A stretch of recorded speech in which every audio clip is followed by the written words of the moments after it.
Mais avant, cette bonne nouvelle pour les amateurs de football. Ce matin, vous avez pu suivre sur TNTV la victoire de la France face à la Pologne, 3-1.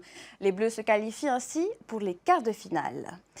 Le 12 décembre, une enquête d'Ecomodo et Incomodo sera menée auprès des habitants de Taiarapu Ouest dans l'optique des épreuves de surf des Jeux Olympiques de 2024.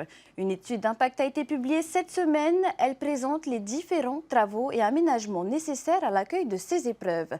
Samtei Naouré et Matai Horei nous en disent plus. Il a été signé en Paris. Tout le monde le sait. Hein? C'est passé dans les nouvelles. Maintenant, pourquoi faire une enquête Incomodo? Pourquoi? C'est une perte de temps. Ça a déjà été signé.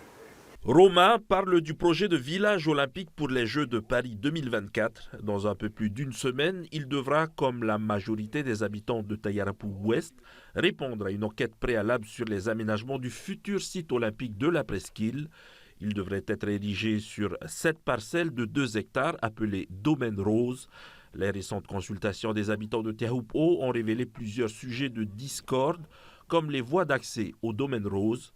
Certains habitants refusent la construction d'un pont pouvant supporter des véhicules. D'autres, comme Didier, le demandent depuis des années. Il faut notre pont pour nous sortir du problème, hein, parce que quand il pleut ici, on n'arrivait plus à aller au magasin. Bloqué l'eau.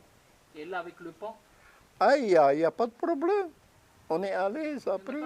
On n'a pas ces trucs-là dans la tête. Il pleut, on n'arrivait pas hein, au magasin. Les personnes résidant à proximité du Domaine Rose se seraient majoritairement opposées à la construction de structures solides. Ils demandent à ce qu'il n'y ait que des chapiteaux ou des modules qui pourront être retirés après les JO de 2024. Ce serait entre autres pour cela que le site de l'ancien hôtel Punui aurait été privilégié pour l'hébergement des délégations. Les athlètes devraient être hébergés à l'hôtel Punui. Ils n'auront qu'à descendre au site de Riri qui sera réaménagé. Le projet devrait coûter 1 milliard en travaux et comprendra un parking, une structure hôtelière, des commerces, un village artisanal et un port de pêche. C'est de ce site que devraient partir les athlètes pour le spot de surf de Taiarapu. Ce projet est un nouveau sujet de discorde parmi les habitants de Taiarapu. C'est pas Taiarapu qui va bénéficier de cette manne financière. C'est Taiarapu. Comment est la population de Taiarapu? C'est ici le spot de surf. Comment on va faire? On va récolter les miettes. Il faut arrêter. Hein? Ça se passe chez nous, ramener chez nous. Voilà. Dès le 12 décembre, la population de la commune de Taiarapu Ouest pourra se rendre dans les mairies annexes de Toahutu, Vaira'o et Taiarapu pour donner leur avis. C'est d'ailleurs le seul point qui fait l'unanimité chez les administrés concernés. Ils veulent tous être entendus.